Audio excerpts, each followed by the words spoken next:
Welcome to the latest episode of what is happening in Maharashtra politics. And now we are at a very interesting juncture where Shiv Sena UBT leader Aaditya Thackeray will now be, it's being said that he'll face Milind Deora so it's going to be an interesting fight.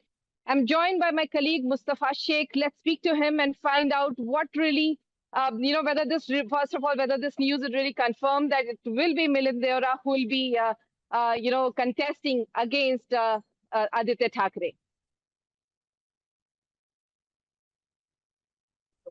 So, Vidya, the thing is that Mahayuti is looking for a candidate against Aaditya Thackeray is something we all knew. There were a lot of candidates who were, told to be in the race to contest against Aaditya Thackeray. Now, remember, Aaditya Thackeray contesting against Aaditya Thackeray is a big battle in Maharashtra. In 2019, he fought election for the first time. He was the first Thackeray to contest, and at that point, not many or much opponents he had at that point. It was a cakewalk in a way.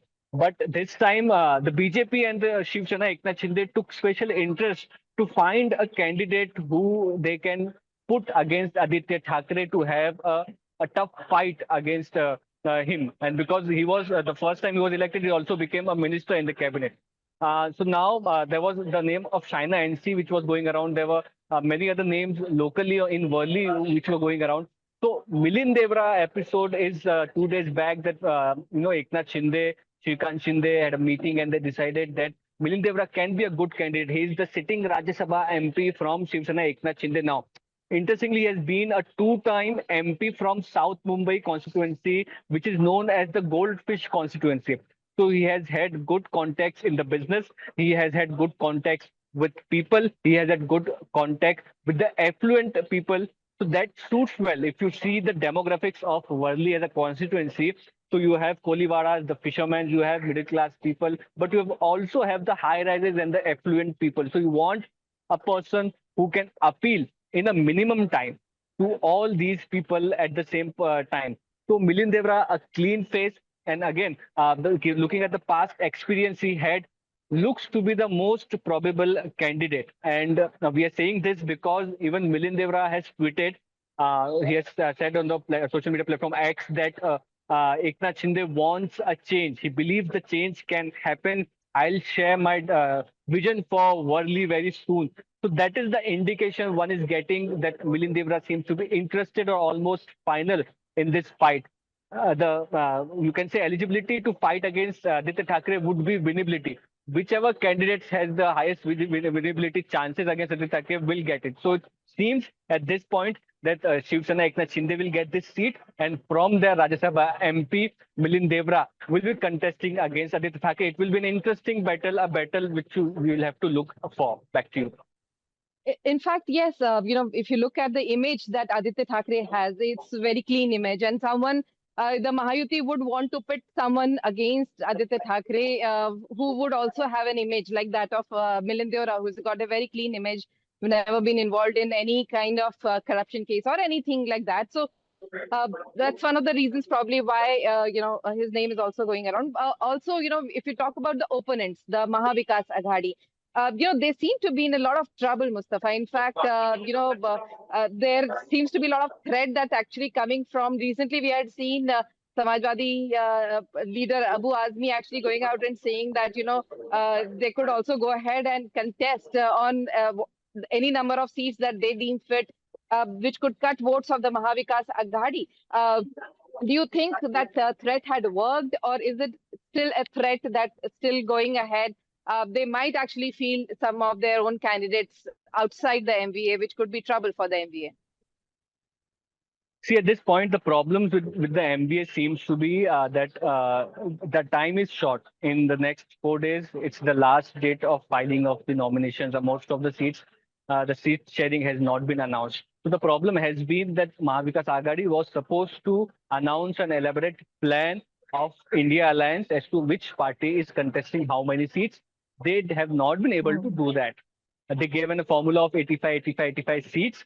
But then today in Delhi, Balasaheb Thorat, the senior Congress leader, is saying that each party, the Shiv Sena, UBT, and NCP Sharad Pawar and Congress are fighting on 90 seats each. and about 18 seats is what they are going to give to the alliance. Now, the problem here is that there is still no clarity on to which party or which alliance partner of the MVA will contest on which seats. So there were a lot of contested seats like the Baikala seat and the Versova seat. There were many seats in Vidarbha region like of Amravati, Ramtek, you name it. So that clarity is still not there. And now the alliance partner of the MVA, like the Samajwadi Party, the Shekhapa Paksha, the left parties are starting to feel a little uncomfortable because they're saying that, see, you people have decided what you want and whatever is left over, you're trying to give it to us. So Abu Asim Azmi today was seen playing a hardball on MVA. He came to YB Chavan Center. He met NCP Patriarch Sharad Pawar. And then while he was leaving, he said that by tomorrow, if the 5 seat I have asked for, so let me explain that too, that Shivaji Nagar Manpur is the sitting seat of Abu Asim Azmi.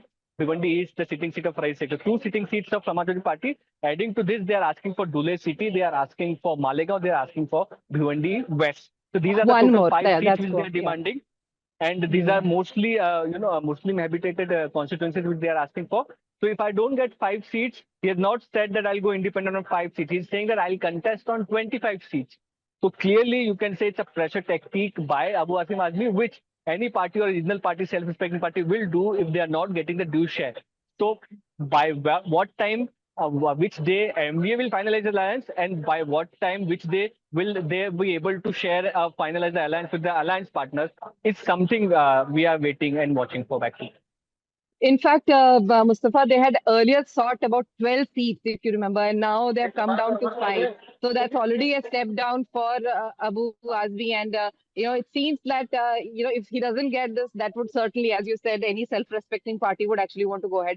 The other thing which, Mustafa, which really happened in Maharashtra today, which was very interesting, was, Zishan Siddiqui taking the AB form and will be now contesting from Bandra, from this particular location where where he and his father earlier were contesting, and now and this he's doing from the NCP Ajit Pawar faction. He's left the Congress, and in fact, I was there, I interviewed him, and he very clearly said that. This is the kind of play that MVA always does, and that's the reason why he's leaving the Congress. Of course, he's perturbed with the very fact that the Congress could not put pressure on the UBT Shiv Sena and that the seat has actually gone to Sardesai. So certainly, this issue will bring in trouble for the Congress was expected, and that's one of the reasons why now Zishan Siddiqui left. Do you really think this would create a dent? Who do you think? Because Zishan Siddiqui today was very upbeat, and he said that he will win by one of the highest margins that could be seen in Bandra locality. Well, yes, you can say that since the time Baba Siddiqui joined NCP Sharad Pawar, it was almost certain that Jisan Siddiqui eventually will join Ajit Pawar faction, and he happened to join it today. Unfortunately, his father has passed away. It has been it's a killing. Which everybody is sad and unfortunate about. So Zishan Siddiqui joining NCP Ajit Pawar, one Ajit Pawar faction got a seat in Mumbai to claim for. That is one thing. The second is we'll have to see how the Bandra East fights, pans out, because Shiv Sena UBT has been have had an upper hand in Bandra East. Matushri is placed in that in locality in that constituency. Interestingly, there's a lot number of Muslim voters in that constituency too. Varun Sardesai is the opponent of Dishan Siddiqui this election. So clearly, because he is related to the Thackeray's, they have some personal interest to get Varun Sardesai elected because he's like a family. And Anil Parab is another strong man from Shiv Sena UBT in Bandra East. He has recently won the graduate constituency assembly election. So all in all, the Mahavikas Aghadi or the Shiv Sena UBT has good presence in Bandra East. If they get good support from the Congress, they be able to win this seat. For Zishan, you can say that yes, there is a sympathy factor, but at the same time, his election machinery was Baba Siddiqui, and it was Baba Siddiqui who was fighting the election. Zishan was contesting it. That is a big loss for him, setback for him. How he makes up for it and how he comes to the fight and then fights the election, something left to wait and see for actually. True, Mustafa. In fact, when I was speaking to him, and he said very clearly that it was Baba Siddiqui who was the guiding light in his life.